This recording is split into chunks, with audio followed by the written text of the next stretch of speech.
오늘 우리에게 주시는 하나님의 말씀은 마태복음 24장 15절에서 18절까지 있는 말씀입니다. 제가 봉독해 올립니다. 그런즉 대언자 다니엘을 통해 말씀하신 바 황폐하게 하는 가증한 것이 거룩한 곳에 선 것을 너희가 보거든 누구든지 읽는 자는 깨달을지어다. 그때에 유대에 있는 자들은 산들로 도망할지어다.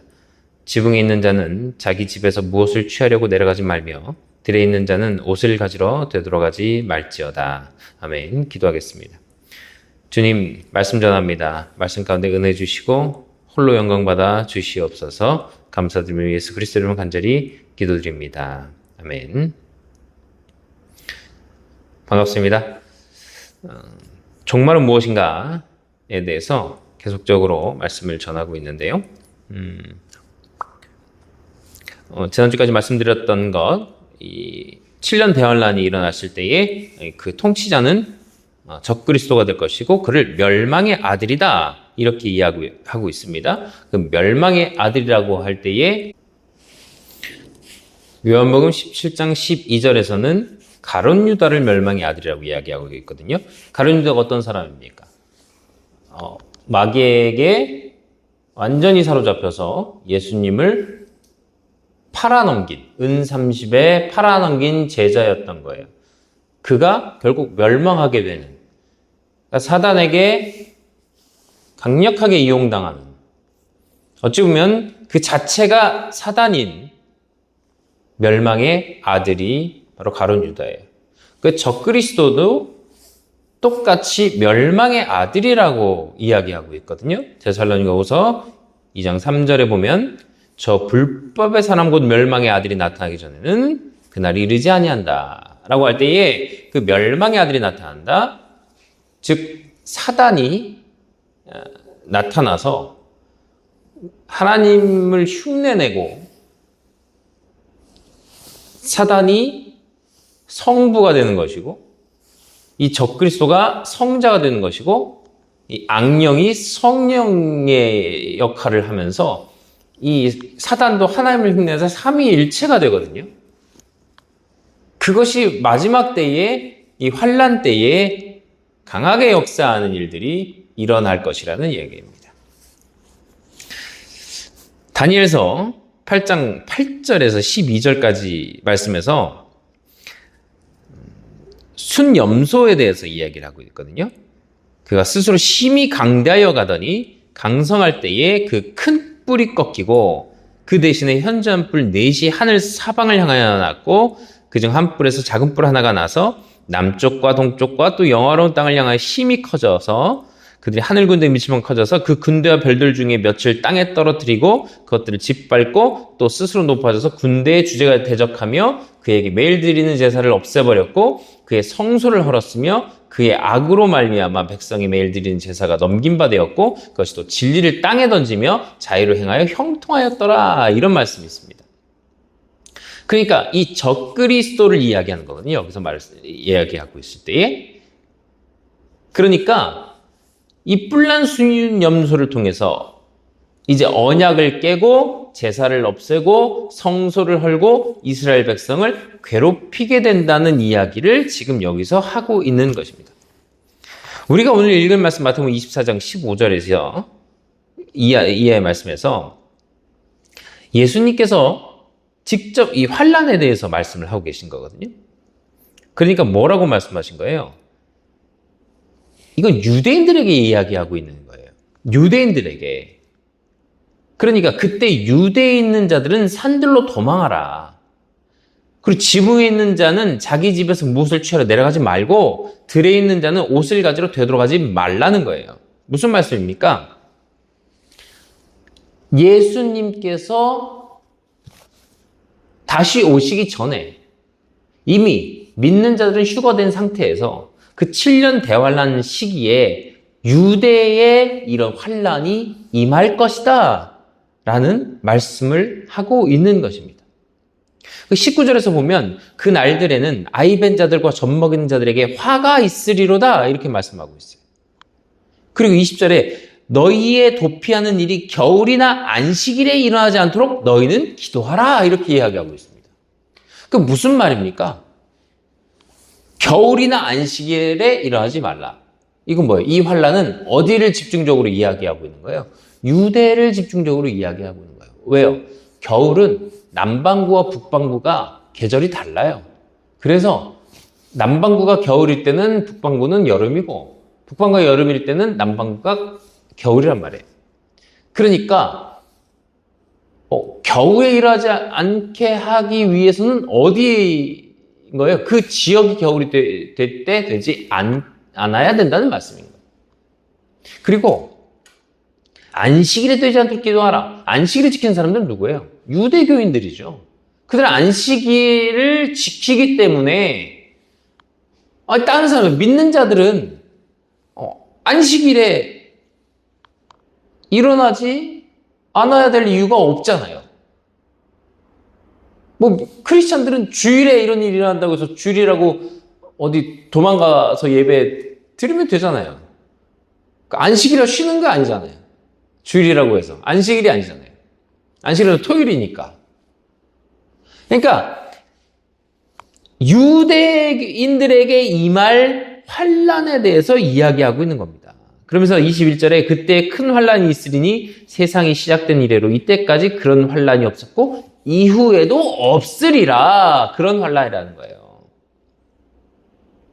그런 환란. 지금까지 있었던 유대인들을 괴롭혔던 많은 환란들보다도 더 큰 환란이 있을 거라는 거예요. 그래서 어떤 사람들은 네로 황제를 적그리스도라고 얘기하기도 하고, 나폴레옹을 적그리스도라고 하는 사람도 있어요. 그리고 히틀러를 적그리스도라고 하는 사람들도 있는데, 네로 황제는 크리스찬을 핍박을 했지 유대인만 특정을 해서 핍박한 건 아니잖아요. 그 히틀러도 유대인을 핍박하긴 했지만 유대인뿐 아니라 유럽을 완전히 지배를 했기 때문에 그 환란이 유대인의 환란이기도 했지만 유럽의 환란이기도 했단 말이에요. 그러니까 지금 보면 이 적그리스도처럼 히틀러가 언약을 하고 그들에게 평화협정을 맺고 성소를 헐고 이러지 않았단 말이에요. 이런 환란이 지금까지 없었고 이후에도 없을 환란이 아직 안 온 겁니다. 앞으로 오게 될 건데 그 환란을 통하여 이스라엘이 정말 그리스도를 기다리게 되고 메시아를 맞이하게 되는 준비를 하게 되는 시간이 된다는 거예요. 그러니까 이미 믿는 자들은 휴거된 상태에서 유대인들에게 그 이스라엘 백성에게 주시는 마지막 기회가 바로 다니엘에게 얘기하신 70일의 중에 69일에는 이미 지나갔고요. 그 한 일회가 지금 남아있는 겁니다. 지금 교회 시대를 살고 있는 우리 크리스찬들, 그들에게 하시는 말씀이 따로 있는 것이고, 마지막 때에 정말로 주님을 영접할 준비를 하고 있는 크리스찬들 외에 다시 오실 주님이 아닌 이제 처음으로 오실 메시아를 기다리는 그 유대인들이 마지막에 이 환란을 거친 이후에 진정으로 메시아를 영접하게 되는 일들이 7년 대환란 이후에 일어나야 된다는 이야기를 하고 있는 것입니다. 요한계시록 13장 1절부터 7절까지의 말씀에서는요, 한 짐승이 뿔이 여리요 머리가 7인 짐승인데 그 뿔에는 10왕관이 있고 그 머리에는 신성모독하는 이름이 있다는 거예요. 그러니까 요한이 계시록을 통해서 환상을 볼 때에 하나님의 계시를 통해서 보고 있는 거죠. 그때에 그 짐승이 어떤 짐승이냐? 표범과 비슷하고 그 발은 곰의 발 같고 그 입은 사자 입 같은데 용이 자기의 능력과 보좌와 큰 권세를 그에게 주었다는 겁니다. 용이 누구예요? 용. 그 용이 옛 뱀이고 그가 사단인 거죠. 그러니까 사단이 적그리스도에게 큰 권세를 주었고 그 권세를 통해서 일한다는 겁니다. 그러니까 정치 세력과 용은 결탁을 많이 해요. 그래서 옛 황제들, 특히 청나라 황제 상징이 아예 용이잖아요, 용.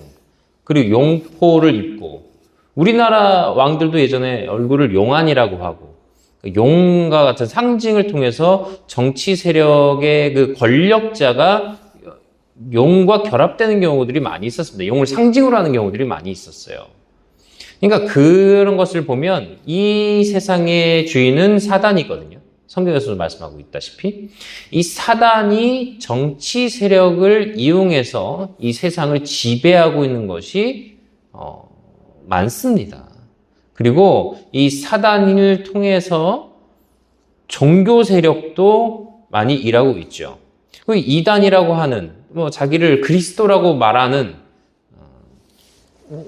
이거 이단들이 있잖아요.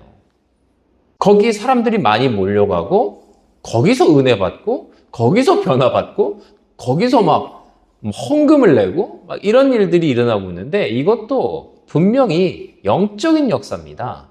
이성적으로는 그게 판단이 안 돼요. 우리가 예수님 믿는 것도 이성적으로 판단해서 예수님 믿는 경우도 있을 수 있겠지만은 일반적으로 이성적으로 이해를 한 다음에 예수님을 믿는 것이 아니라 성령의 감동을 받아서 주님이 나를 찾아와 주셔서 그렇게 구원받는 것이거든요. 그러니까 구원과 이성적인 거와는 별개일 수 있어요.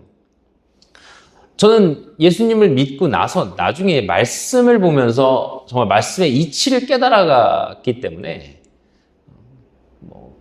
그런 것이 전혀 별개라고 볼 수는 없겠지만은 그러니까 성령의 역사하심이 아니고서는 우리가 주님을 믿을 수 없다는 것이죠. 그러니까 그들이 그러니까 예수님을 믿는 것이 아닌 다른 것을 믿는 그 어떤 그들에게 이 악한 영의 역사가 없으면 그런 일들이 일어나지 않는다는 거예요. 어떤 영적인 역사가 일어나지 않고서는 무엇인가를 추종하고 믿고 따르고 이런 것들이 쉽지 않다는 거예요. 그래서 종교적인 것, 불교나 이슬람교나 천주교나 캐톨릭이라고 하죠. 그런 종교 세력들도 우상 섬기지 말라. 우상을 숭배하지 말라라고 했는데 카톨릭은 우상을 숭배하면서 그래서 자기가 우상 숭배 아니라고 주장을 한단 말이에요. 불교는 말할 것도 없고요. 막 부처상이라든지 여러 가지 상들을 만들어 놓잖아요. 그 앞에 절하고. 그게 우상 숭배잖아요. 그게 전형적인 우상 숭배잖아요. 그러니까 동상을 져놓고 그 앞에서 절하는 것 자체가, 그 앞에서 기도하는 것 자체가 우상숭배란 말이에요. 아무것도 만들지 말라고 하셨단 말이에요. 형상을 만들지 말라. 그러니까 마귀는 그런 것들을 이용해서 영적인 것을 파고들어서 그것이 내가 진정으로 하나님을 섬기고자 하는 그런 모습으로 나타날 수 있게 만들어 놓았다는 거예요. 본인들은 그게 잘 믿는다고 믿는 것이겠죠. 그리고 이슬람은 예수님을 굉장한 선지자로 여기긴 하지만 예수님을 구원자로 인정하지 않습니다. 그러니까 예수님을 구원자로 인정하지 않는 종교 또 뭐 있어요? 유대교가 있죠. 그러니까 그런 종교들이 예수님을 믿지 못해서 구원받지 못하는 거잖아요. 하지만 하나님을 또 잘 섬긴대요. 그러니까 그런 것들이 다 사단의 관계와 교묘한 술책이란 말입니다. 예수님을 믿어야 구원받는다고 성경에서 분명히 말씀하고 있는데 그들은 예수님을 믿어야 구원받는다는 것을 인정하지 못하게 만들었다는 거죠. 그리고 가톨릭 같은 경우는 예수님을 믿는다고 하지만 예수님을 믿어서가 아니라 선행을 해야 구원받는다라고 주장을 하는 것이죠. 많은 교회들도 마찬가지예요. 교회라 예수님 믿는다라고 하지만 예수님을 통해서 구원받는다라는 것을 완전히 인지하지 않고 뭐 부활도 인정하지 않는 목사님들도 있을 수 있어요. 그러니까 그 교회를 다니기만 해서 예수님을 믿는 것도 아니란 말이에요. 예수님이라는 어떤 이름을 내세우면서 그냥 모임을 하는 경우도 있을 수 있다는 거죠. 그러니까 지금 우리가 살고 있는 이 시대뿐 아니라 과거에서부터 사단은 계속적으로 예수님께서 십자가에서 그의 머리를 깨부신 이후부터 더 미쳐 날뛰고 있는 상황인데 그가 정치, 종교, 사회 모든 분야에서 이 세상의 왕으로서 난리를 치고 있기 때문에 우리가 정신 차리지 않으면 마귀에게 언제나 넘어갈 수 있는 그런 일들이 일어날 수 있다는 거예요. 그래서 우리가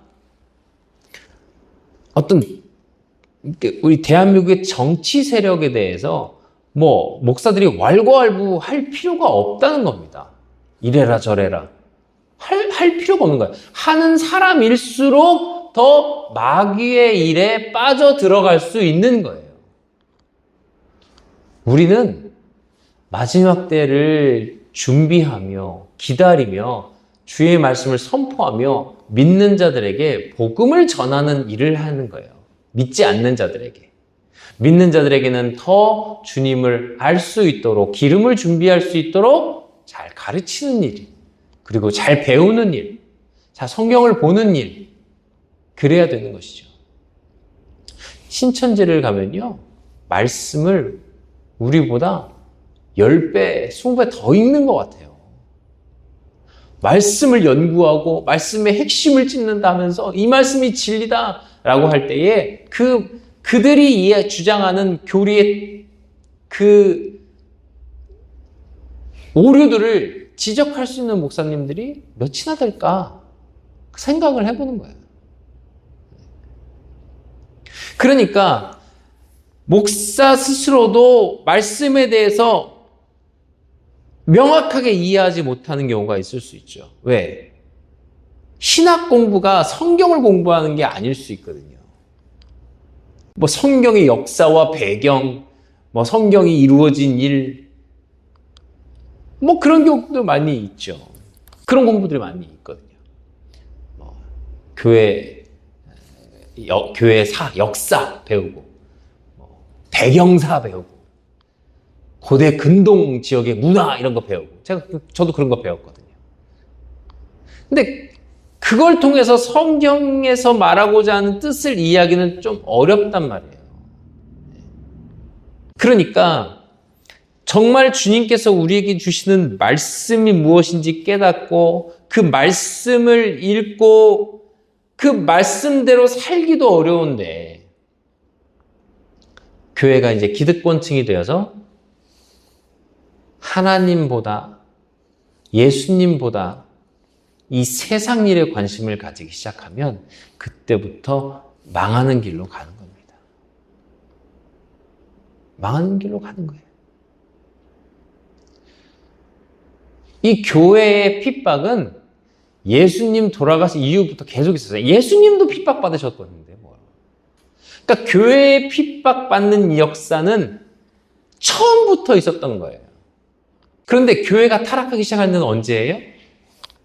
교회가 정권과 권력과 함께할 때 타락하는 거예요. 그래서 가톨릭이 중세시대에 엄청난 타락을 했던 것이고 이 한국 교회가 타락을 하게 된 것도 정권과 권력과 맞대면서 손을 맞잡고 타락하게 되는 겁니다. 실례로 제가 어제 신의 악단이라는 영화를 보고 왔는데 북한의 지하교회에 대한 그 종교 탄압에 대한 이야기예요. 북한에서 종교 탄압을 하니까 오히려 역설적으로 북한의 신앙인들은 정말 믿음 생활 잘하고 있는 거예요. 타락하지 않고 타락할 여건이 없는 거예요. 핍박을 받고 있으니까. 중국의 지하교회 교인들요, 타락할 여력이 없어요. 왜?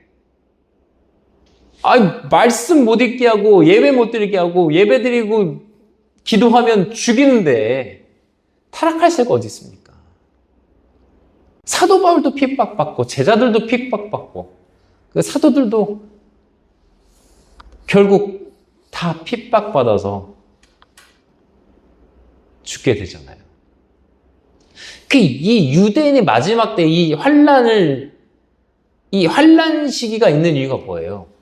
그들이 타락하지 않고 이 정치 세력인 이 적그리스도와 연합을 한단 말이에요. 그리고 타락을 한단 말이에요. 정치 세력과 연합을 하면 교회는 타락하는 겁니다.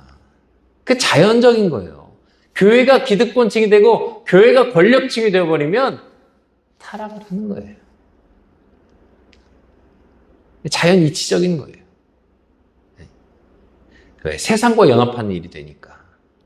구별되지 않고 거룩해지지 않는 거니까. 그래서 유대인들이 이 마지막 때 이 짐승과 결탁을 한단 말이에요. 그 결탁을 해서 타락을 하는데 마지막 때 이 3년 6개월 동안 그들의 핍박을 통하여 하나님께 돌아오는 역설적으로 하나님께 돌아오는 이 환난을 통하여 그리스도를 맞이하는 일이 일어나게 된다는 겁니다. 그래서 그때를 위해서 마지막 때의 한 이래를 남겨놓으셨다는 거예요. 이 짐승.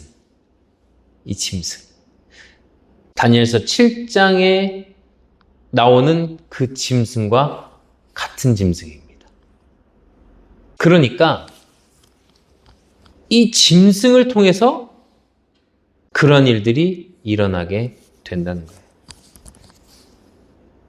그리고 그에게 사단이 42달 동안 일할 권세를 받고 그가 하나님을 비방하고 그를 통해서 이 사단에게 권세를 받고 핍박의 권세를 받게 되는 것입니다. 오늘 말씀을 통해서 이제 적그리스도, 통치 적그리스도까지는 오늘 마칠 텐데요. 이제 그때에 이제 환란 때에 유대인들이 어떠한 일들이 일어나게 되는지에 대해서 이제 이야기를 하게 될 것입니다. 기도하겠습니다.